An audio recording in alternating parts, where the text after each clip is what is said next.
Hello, 822 folks. I just wanted to kind of give some group feedback over the reaction papers that were just returned back to you on Saturday.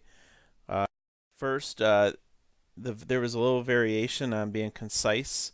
This assignment's really designed to really hone your skills in being able to take a really difficult, multifaceted concept and break it down to real digestible parts and give some kind of context or example of what it looks like in practice. Some chose to take more of a storytelling approach, which is not necessarily incorrect as long as you can get those components in there. Sometimes when you tell a story, you're not actually able to get into the detail that you would need to do in a critical reaction paper. The other thing is there's a little bit of variation of completing some ideas. So, obviously some of this is really deep and rich and complicated, and sometimes it's better just to choose the main ideas and really unpack those very well instead of getting into maybe some other concepts and maybe not adequately addressing them, maybe only mentioning them within a sentence. Um, and that's kind of the challenge of writing a paper like this. It really should be hard to stay under that 4-page limit, and it really forces you to really be very straight to the point and very deliberate in the ideas that you bring forward. The page ranges that I received were anywhere from 2.5 to 4.5. Obviously, I'm not going to be too nitpicky if you go over a little bit, but it really should be challenging to try to stay under that 4. And so if you took, say, only 2 readings, which is fine for this assignment, and really unpack the details or context, it still should be very difficult to stay under 4 by the time you kind of state the concept that you want to tackle, the implications that the author brought forward, your agreement, disagreement with, or support for that idea, and then the connection that you make to a real life example. That really goes very quickly after you do an introductory paragraph, and of course a closing paragraph. Doesn't give you a lot of space, so it should be very difficult to stay in that 4 pages. The next thing I wanted to point out too, and this is something to think about in any type of master's level writing, and I ran into this when I was teaching and started my master's as well. I'm editing student work at the K-12 level, and sometimes that style bleeds into my own writing when I was working on my master's. It's just got to be really careful of. I give the example: if a subject's mentioned in a previous sentence, you cannot, in good grammar, at least for the master's level, say in a new sentence, "This is why racism is such a big issue." That's really not. It doesn't have the subject in there.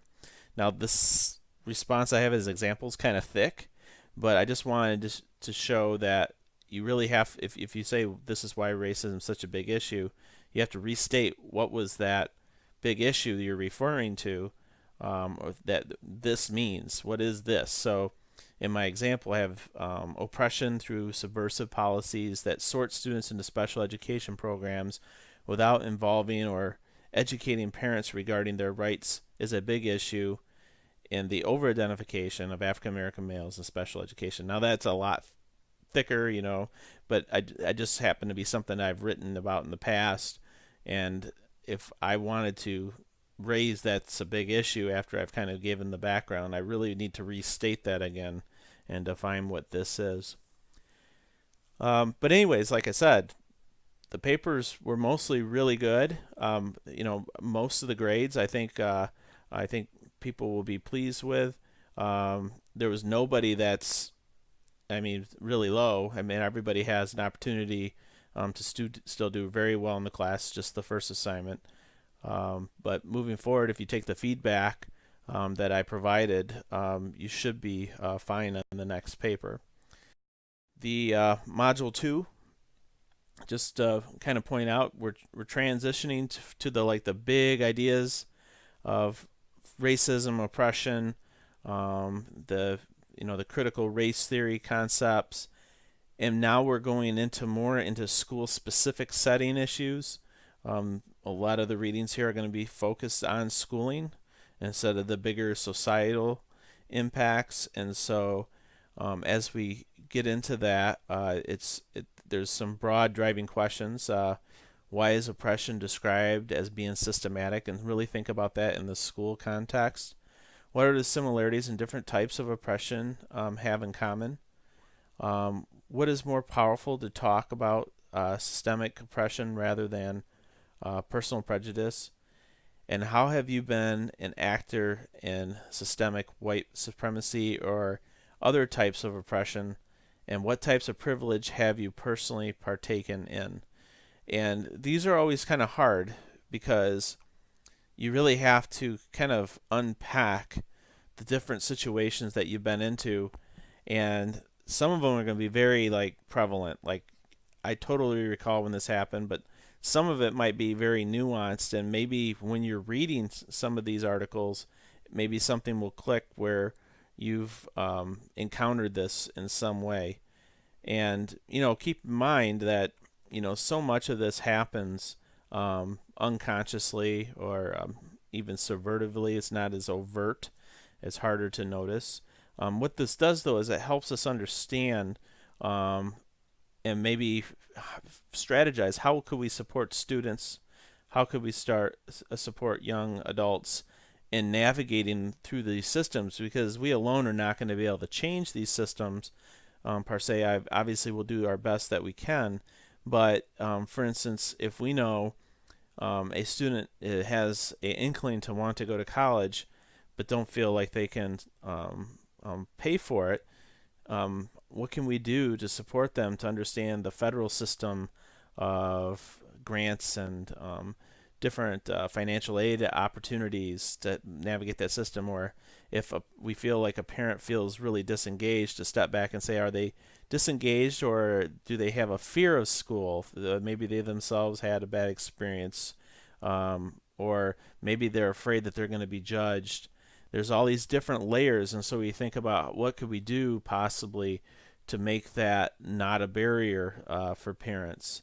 And so that's really kind of the lens that we're looking through as we try to unpack these readings, is how does it affect schooling? And the authors will offer up some possible solutions, but to get to those pieces, to really identify where they would work, we have to ourselves look at, well, what does the system actually do and does not do, and where can we support students and young adults.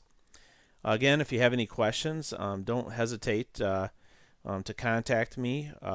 It's been really great so far to hear from some of you that doing some really interesting things and had some great ideas, and it's hard sometimes through the virtual classroom to really get those perspectives and relationships, but definitely appreciate it, and don't hesitate to call me or Skype or email me. Thank you.